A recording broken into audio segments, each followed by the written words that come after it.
Agbiz Grain Symposium for the grain and oilseeds value chain took place over 4 days recently. Now, we had 4 sessions, 4 different subject of discussion in 3 hours. Now, within the next few minutes, hopefully, we'll be able to give you a recap on the first session.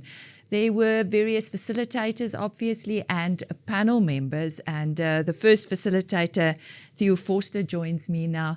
Theo, your subject, the sustainability of the storage sector and return on investment. You gave a very good highlight at the end of the first session. Won't you share that with us? Yes, Lisa. South Africa has a well-functioning supply chain. And with that, I mean from the farmer straight through to the end consumer if it comes to oilseeds and grains. That chain produces predictable harvests, it produces healthy harvest, and it produces at a cost that is affordable for most South Africans. So that's the point of departure. Now the question is, how do we enhance that value chain? Because on the one hand, we've got production growing at extensive rates. I mean, we doubled production in the last 10 odd years, and that's going to continue as the population grows. So how do you make sure that there's enough investments in this infrastructure, the storage and handling infrastructure, to be able to bring that additional production to the consumer? And the discussion was around the fact that we are only focusing on enhancing a functioning value system. And we need to be very careful not to re-engineer the value system and not to have government have a big say in the misallocation of capital in the value system. But the question is therefore, how do we make sure this value system operates efficiently, productively, so in the end, me and you can buy food at our local shopping center or at our local distributor that is reliable, that's affordable, and that's healthy. And we've got that currently. There was, in the beginning, they spoke about constraints within a free market. So who determines the costs of the industry? Well, the point is where the discussion hinges around, the JSE is a major player in creating a commodity exchange where future transactions between the buyers of maize and the suppliers of maize or the producers can be established for transactions in the system. But there is a storage element built into that calculation. And the big question was around that storage element is not the reality. The reality is that the cost of that is a lot higher than that's currently charged. And because that's kind of a benchmark, all other prices take cognizant of that benchmark. So the question and the discussion was, first of all, is that benchmark accurate? And the view was it is not accurate. So the question then is, if you need to move that benchmark, how do you go about it? Because you cannot just sit with all the silo owners and discuss it simply because that's anti-competitive. So there's this element of where does the Competition Commission fits into if you want to set a benchmark. And a lot of the discussion was around specifically that element. It comes back to the point, the system is working, but it can be enhanced. It can be made better. So that second portion of the discussion was all around if that benchmark is then not right, if the cost that's added for storage is not right, how do you change that in a competitive environment? And we also need to appreciate that some players in this environment is more productive or efficient than others. Capital has a cost, so capital will only invest if they can get a risk-adjusted return that compensates them for the risk. And if this element, which is kind of creating a benchmark, if this is not correct, capital will not invest. So you have a free market system, but you've got this one element that is not necessarily equating to what a free market will have. So that was the kind of the discussion around that. Grain storage in South Africa, how sustainable is it at the moment? What message did you hear? Well, the message is we will need more investments going forward. And in order to have more investments going forward, it needs to be attractive for the owners of capital. if the owners of capital, and with this I include all the owners of silo infrastructure, if for them it is not efficient to allocate capital to additional storage, that will not happen. But we're in a free market system.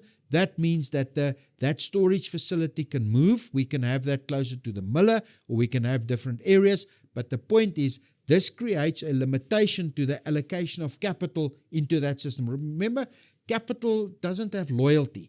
Capital is a coward. Capital will move. Capital will move where there's a return that is adjusted for the risk being taken. And if you have a system where that's not the case, that storage capacity will not attract investments. And that is not where we want to be.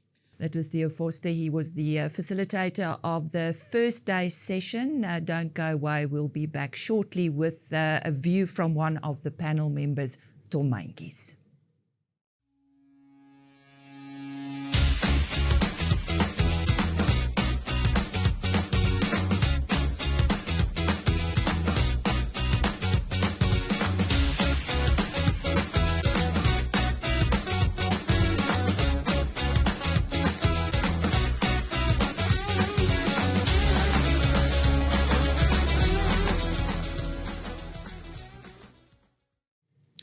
One of the panel members, Tom Maintjies, joins us now to talk about day one session. And just to recap, the sustainability of the storage sector and return on investment. Tom, what was your feeling? Yeah, I think very well, good discussed of the topic today. The one thing that I wanted to actually make sure that we got a very good and functional industry. And it works very well. The free market works well. I think South Africa got one of the best examples in the world how it works. What we want to take out of the discussion today is that the awareness we want to create regarding investment in future into this sector. So, for instance, if people want to invest, there is a growth in production.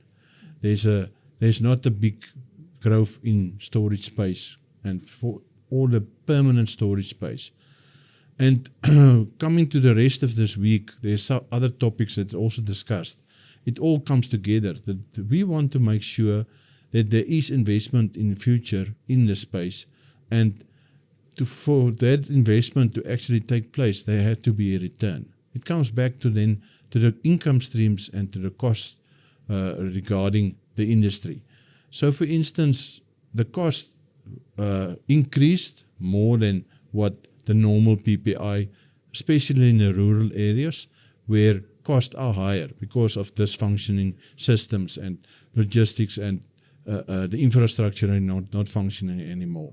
So we got a higher increase in our cost, and there is actually something over the long run, it bites us in the fact that our income streams don't keep up with that. And some for it is a free market regulated. Some of the storage income that is a cap, for instance, a JSE storage income, we have to look at that and make sure that we are at the right level, and going future that we increase that income streams at the right levels. So those are the things that we want the industry to take note of. Those things that we have to look at it. And for the total agricultural sector in the grains in South Africa to grow, and we want the farmers to produce more.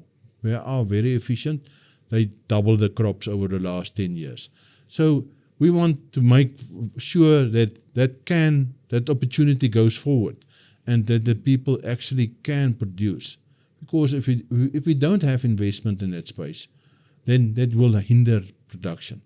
And I think that is the one thing that we want to actually make people to actually take note of. Talk to us about infrastructure. We have a problem. We have perhaps the Eskom problem. To be able to invest, you have to have the capacity and the proper infrastructure. How do you think we can address that? Yeah, I think infrastructure for us, remember, storage is part of a logistic chain. And the logistic chain in South Africa, the biggest portion of that is transport. So our road and rail network is actually of crucial for us to actually, because the production is in a big portion of the country and the offtake are at certain points. Even if it's exports, it's certain harbors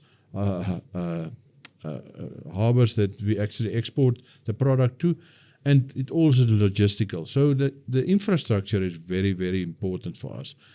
To answer your question on how we're going to change that, I think there is really investment and more closer working together with government on that. I don't think the private sector have the ability at the moment or the appetite to invest in rail networks because it's huge investment. You're talking about very, very big numbers. And the harbour system, that's something that government have to create for us. But I think private sector can be involved in that, and there is solutions together with that. But government have to give us access to that. If they give us access to the rail network, I'm sure there's companies who will put trains on the network. And if there is investment in harbours, the capability of our harbours is very low. We are not efficient. In the whole world global index, our harbours are one of the poorest. So ships don't want to visit our harbours because of the low efficiencies. And there's something I know there is international companies who wants to invest, but they have to be allowed to do that. And with that, I think we can create a much more sustainable chain, export chain, even in South Africa local. And those are the things that we actually have to get right. Tom, in closing, to get back to the subject, the sustainability of the storage sector and return on investment, and you mentioned we need further discussions. What will be the first thing that you think, where could we start with discussion? Yeah, I think what we as an industry saw, and that's why the Competition Commission inlets in today's was very important. We see it that we have to create the awareness that there is a problem, and then we have to get somebody independent to do a study. Now there's various, like they said today, there's various ways of doing. Do we have an independent study done on this to make it available for the industry or for JSE to say that is the levels where the rate should be? Or we as individual storage owners engage with the JSE and say, and then once the JSE accept that there is need to be change, then the rest of the market, the millers, the feed manufacturers, the traders, they all should be brought in together, like Jannie de Villiers said today. In the past, we sat down as a whole value chain and we discuss this and we get to a solution. I think the awareness, we create the awareness that there's a problem, not a deal breaker, but there is something that we have to look at. And I think that's the discussions we need with everybody in the industry. Well, that's a wrap of day one with Tom Meintjes joining me. He was one of the panel members, but look out for more discussions on the Agbiz Grain Symposium for the grain and oilseeds industry. We're going to be back with more news.